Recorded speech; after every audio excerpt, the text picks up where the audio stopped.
कुछ लोग थे जिन्होंने मुझे टेक्स्ट किया इंस्टाग्राम और फेसबुक पे और उन्होंने इस बात को मुझे कहा कि हमने आपको पगलेट में देखा था और उसमें आपने बहुत अच्छा आलोक किया था और यहाँ पे आप पूरी तरह से अलग लग रहे हैं, पूरी तरह से आपने दूसरा एक कैरेक्टर प्ले किया और आपने बहुत अच्छे से किया, आप साई कुमार लग रहे हैं यहाँ पे। मेरे लिए वही इंपॉर्टेंट था कि मेरा जितना उसके अंदर पोर्शन है वो मैं पूरी ईमानदारी से करता हूँ। OTTs के आने के बाद में जब ऑडियंस के पास में बहुत तरह का कंटेंट उनको देखने मिला, उसके बाद से ये क्यूरोसिटी बहुत ज़्यादा लोगों में जगी कि अरे ये सीन बहुत अच्छा लगा, ये कैरेक्टर, ये कौन एक्टर है, इसके बारे में जाना जाए।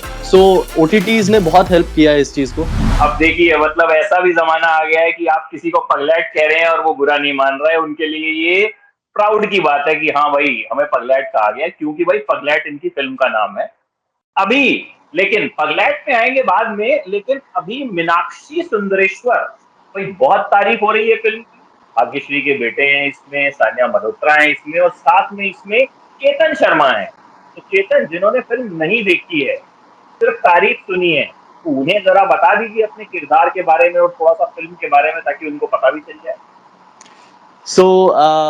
First of all, thank you so much, Amit ji, for having me on your show, and thanks ABP News. Meenakshi Sundareshwar जो है वो एक लॉन्ग डिस्टेंस रिलेशनशिप में एक कपल है जिनकी अभी अभी शादी हुई है और कुछ सर्कमस्टांसेस की वजह से उनको अलग रहना पड़ता है।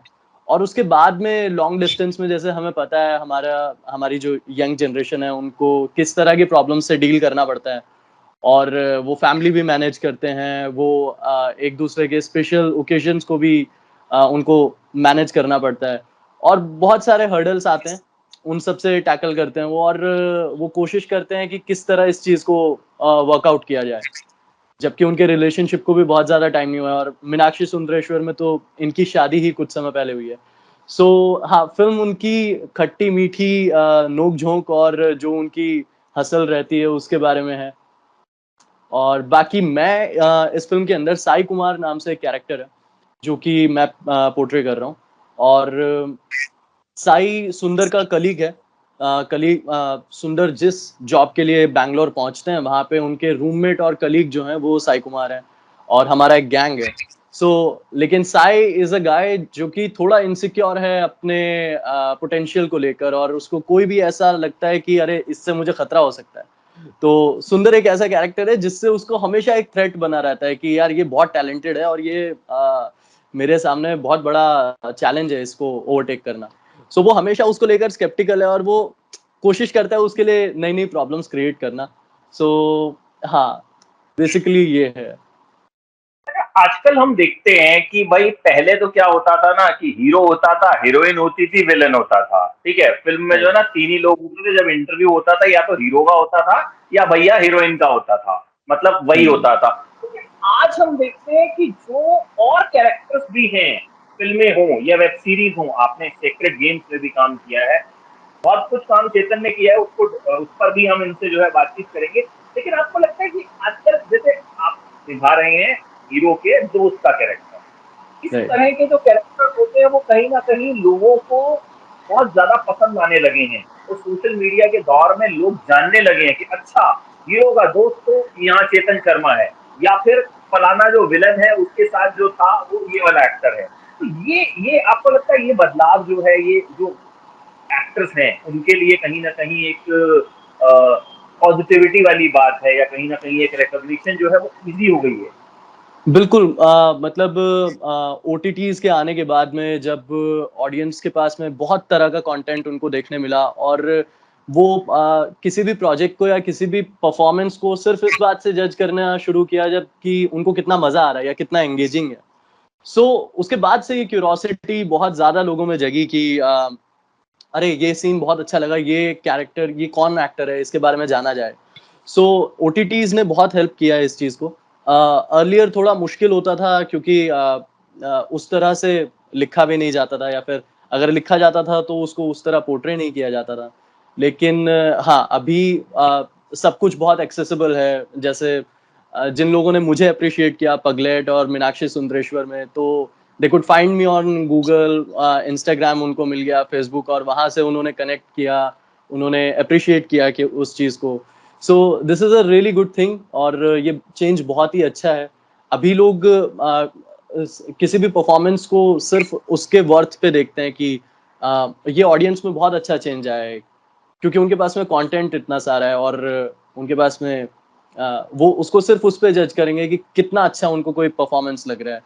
सो या तो चेतन, आपको मीनाक्षी सुंदरेश्वर के लिए जो सबसे अच्छा कॉम्प्लीमेंट कहेंगे कि फिल्म के बाद जो एक बात होती है परिवार में दोस्तों, तो सबसे अच्छा कॉम्प्लीमेंट क्या मिला कि यार मतलब ये तो मजा आ गया, या ऐसा क्या था जो चेतन के दिल को छू गया हो कि हाँ यार अब मतलब अच्छा काम कर रही है?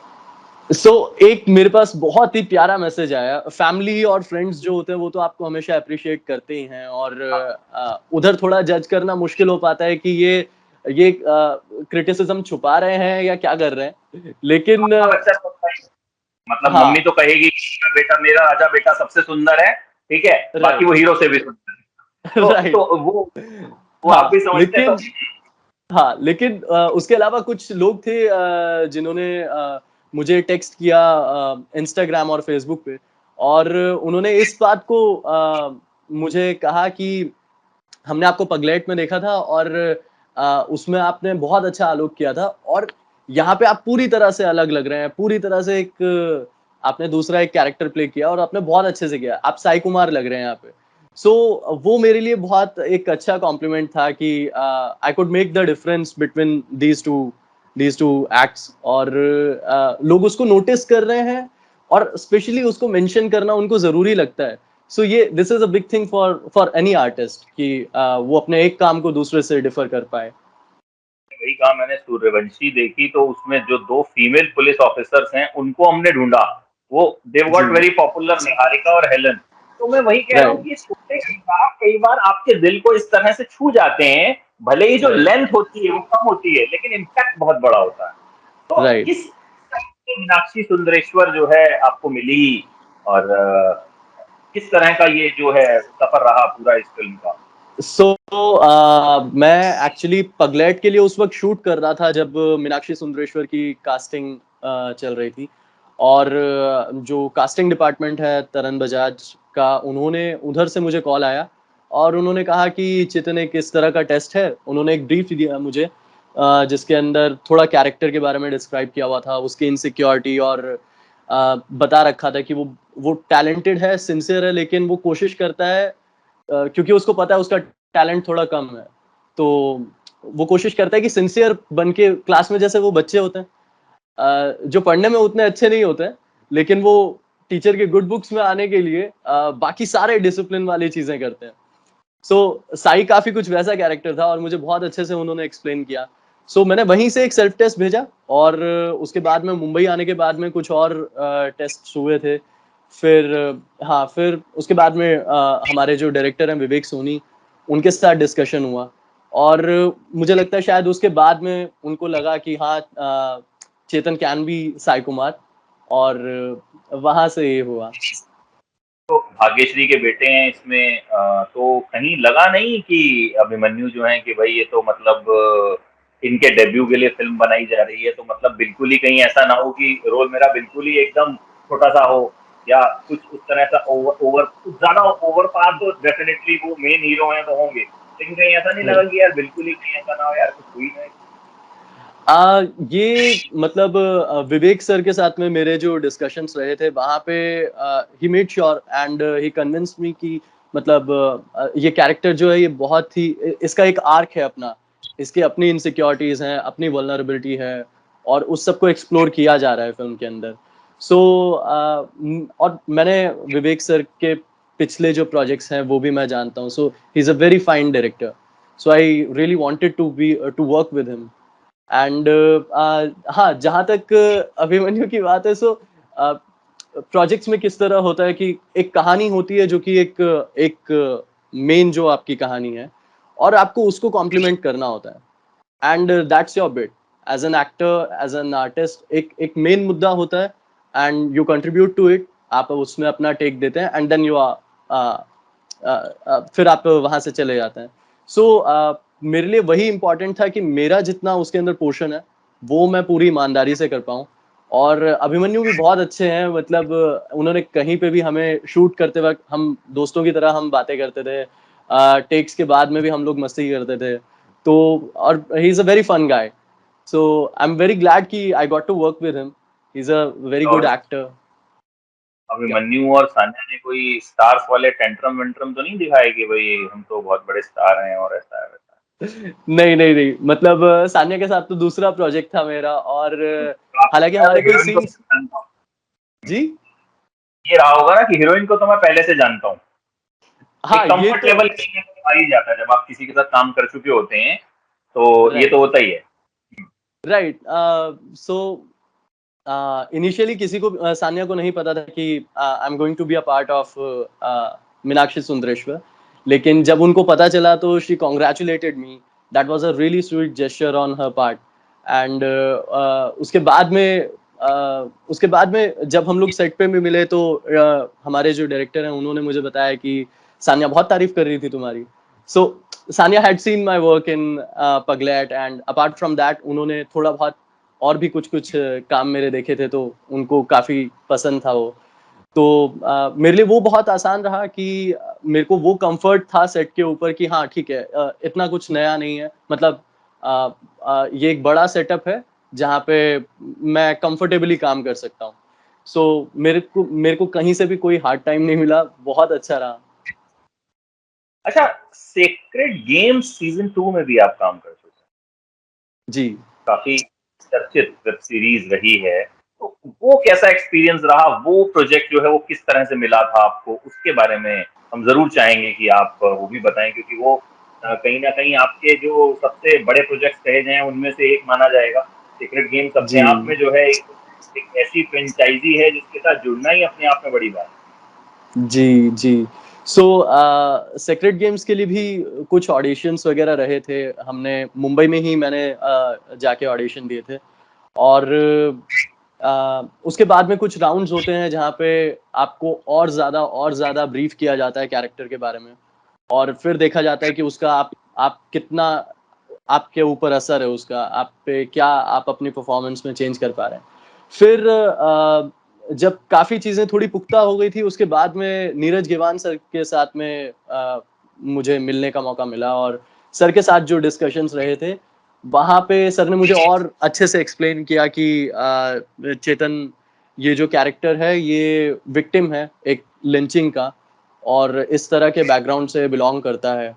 सो थोड़ा डिफिकल्ट है क्योंकि अ, और उसके रिसर्च के दौरान मुझे और ज़्यादा चीज़ें जानने को मिली, क्योंकि जितने भी वीडियोस या जितना भी कुछ मैं पढ़ रहा था लिंचिंग के बारे में, तो हमारे पास में सिर्फ प्रत्यक्षदर्शी की नज़र से ही फुटेज रहता है, मतलब जो भी है वो बाहर से देखने वाले की तरफ से है, लेकिन जो एक्चुअल विक्टिम है उसके ऊपर क्या बीतता है, क्या है, वो पूरी तरह से एक अलग स्टडी है, उसको ब्रेक थ्रू करना थोड़ा सा डिफिकल्ट था। सो हाँ, उस तरह से वो प्रोजेक्ट अचीव किया गया, और थैंकफुली मेरा पार्ट जो था वो अगेन सेम थिंग, थोड़े समय के लिए आए लेकिन बड़ा इम्पैक्ट छोड़े। सो मुझे भी नहीं पता था कि उसका इतना बड़ा टेक है सरताज के चेंज ओवर में, जो सरताज जो सैफ अली खान सर जो प्ले कर रहे हैं, उनके कैरेक्टर में एक बहुत बड़ा टर्निंग पॉइंट आता है साद के इंट्रोडक्शन के बाद में, क्योंकि वो उसको लिंचिंग से बचा नहीं पाते हैं, और वो बहुत ही ग्रूसम और बहुत ही ब्रूटल उसका पूरा सेटअप था। सो लोगों ने बहुत अप्रिशिएट किया मुझे उसके लिए, उन्होंने मुझे उसके वीडियोस बना के भेजे, और उन्होंने शेयर किया, तो मेरे लिए बहुत ही इंटरेस्टिंग रहा, वो बहुत मजेदार था। अच्छा, बैंड बाजा बारात में मैं पढ़ रहा था कि आपने कोई कैरेक्टर प्ले किया, तो वो कौन सा कैरेक्टर था? वो मतलब हम ढूंढ नहीं पाए उस टाइम पे, लेकिन अब जरूर जानना चाहिए कि भाई वहां पे कहाँ चेतन क्या कुछ कर रहे सो थे? सो बैंड बाजा बारात, हाँ मेरी फिल्मोग्राफी में है, मैं फिल्म का हिस्सा रहा, और वो इनफैक्ट बैंड बाजा बारात मेरी पहली फिल्म थी। सो हाँ, लेकिन उसके साथ वही है कि फिल्म के कुछ पार्ट के लिए मैं अवेलेबल नहीं हो पाया था, मेरी कुछ डेट्स थी जो कि क्लैश हो रखी थी, और उस वजह से उनको काफी सारा बिट उसका एलिमिनेट करना पड़ा। सो अभी कहीं पे वो दिखता नहीं है, और मैं उसके बारे में चर्चा भी नहीं करता हूँ, क्योंकि हाँ, वो ज़रूरी ही नहीं है, रेलेवेंट नहीं रहा वो। लेकिन हाँ, बिल्कुल। बैंड बाजा बारात मेरी पहली फ़िल्म थी। वहाँ पे रणवीर सिंह के साथ ही मेरे सीन्स थे, वो उनकी भी डेब्यू फ़िल्म थी और बहुत मज़ा आया था वो शूट करके। सब इतना बड़ा सेटअप और मैं काफ़ी छोटा था उस वक़्त, मेरे लिए सब कुछ बहुत नया था वो। लेकिन हाँ, रणवीर सिंह जो हैं वो उस वक़्त भी काफ़ी जॉली थे और he would come on set and उनकी वही एनर्जी थी। सो या दैट इज़ देयर बट हाँ, एज़ एन एक्टर मेरे मेरे वर्क को लेकर वो इतना रेलेवेंट नहीं रहता। उसके बाद में कुछ अच्छी फ़िल्में रही जैसे आँखों देखी एक फ़िल्म थी, जिसमें संजय मिश्रा जी और पार्श्ड एक फ़िल्म थी जिसे लीना मैम ने डायरेक्ट किया। सो उन फ़िल्मों ने बहुत मुझे क्रिटिकली अक्लेम्ड फ़िल्म थी और मेरे काम को भी डायरेक्टर्स ने और जो इंडस्ट्री पीपल थे उन्होंने काफ़ी एप्रिशिएट किया कि he is a good actor, he is an intense actor so या दैट वे। तो अब आने वाले प्रोजेक्ट्स के बारे में आप क्या कुछ बताना चाहेंगे कि आगे चेतन को हम कहाँ-कहाँ देखने वाले हैं? फ़िल्मों में, वेब सीरीज़ में, कहाँ-कहाँ नज़र आएँगे फिर? जी सो अभी द रेपिस्ट करके एक फ़िल्म है जिसे अपर्णा सेन मैम ने डायरेक्ट किया है एंड फ़िल्म के अंदर कोंकणा सेन शर्मा और अर्जुन रामपाल हैं।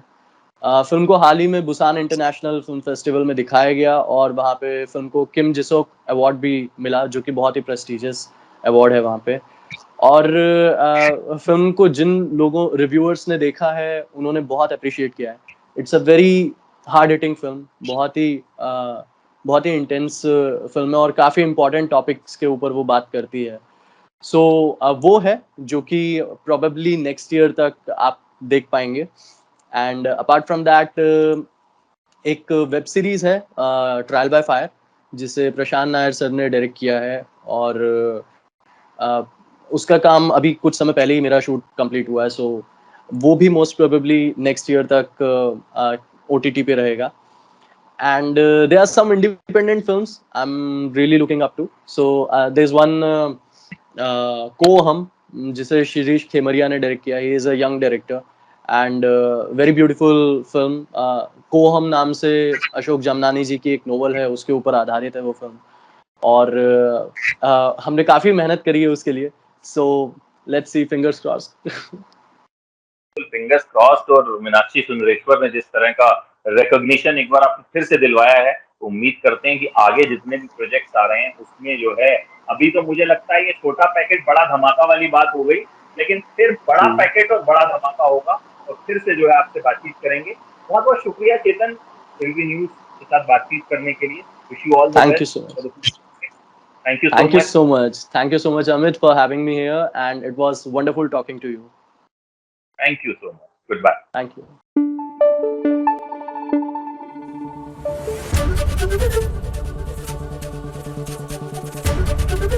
एबीपी न्यूज आपको रखे आगे।